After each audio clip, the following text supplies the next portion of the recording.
We have reaction tonight to a controversial judicial order in Ohio.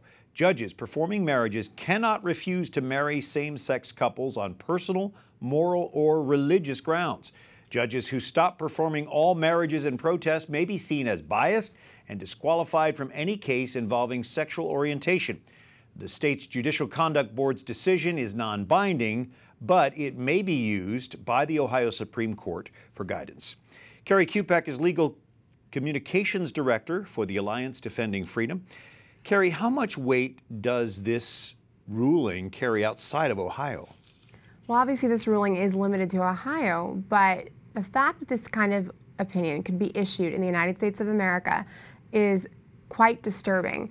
It's really sending a clear message to the rest of the country. If you dare to have a belief about marriage as a man-woman unit, which I'd like to add was the law of the land up to a number of weeks ago, we can run you out of your career and your lives. Everybody, regardless of where they stand on the issue of marriage, should be really disturbed by that kind of level of state coercion. And the language in Ohio, in this Ohio ruling, is very strong, isn't it? Honestly, it's among the most extreme that I have seen to date.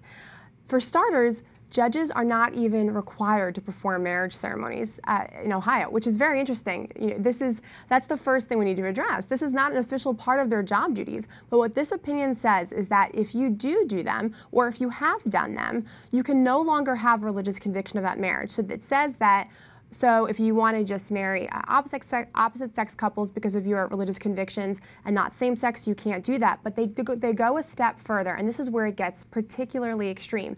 They say if you decide now to get out of the marriage business altogether, we're going to call into question your ability to be a judge in other areas of law.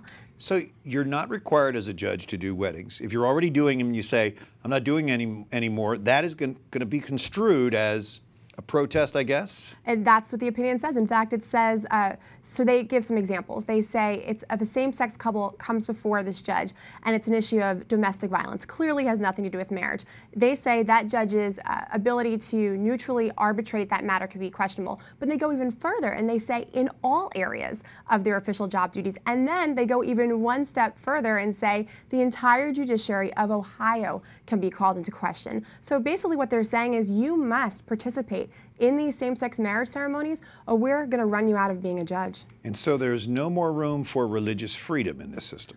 You know, it's really sad. In a diverse melting pot like America, there should be room, and there is room for people to have differing beliefs and to peacefully live those beliefs out. But we're seeing that's not the case anymore. What this board is saying in Ohio, and quite frankly, it's reflective of what we're seeing across the country in a lot of ways, that you must believe, you must speak, you must act, and you must reject a belief about marriage that has been held across race, culture, time, and millennia. And if you don't, we're going to punish you and we're going to run you out of your career. So the church and probably other nonprofits need to be paying attention to this. Well, this is obviously limited to these judges, but sure, we're seeing the same kind of conform or else ideology applied to small business owners, the Atlanta fire chief, public officials, public employees. So how could we not expect the church and religious nonprofits to take the next hit? Very troubling. From the Alliance Defending Freedom, Kerri Kupec, thanks so much for joining us. Thanks for having me on.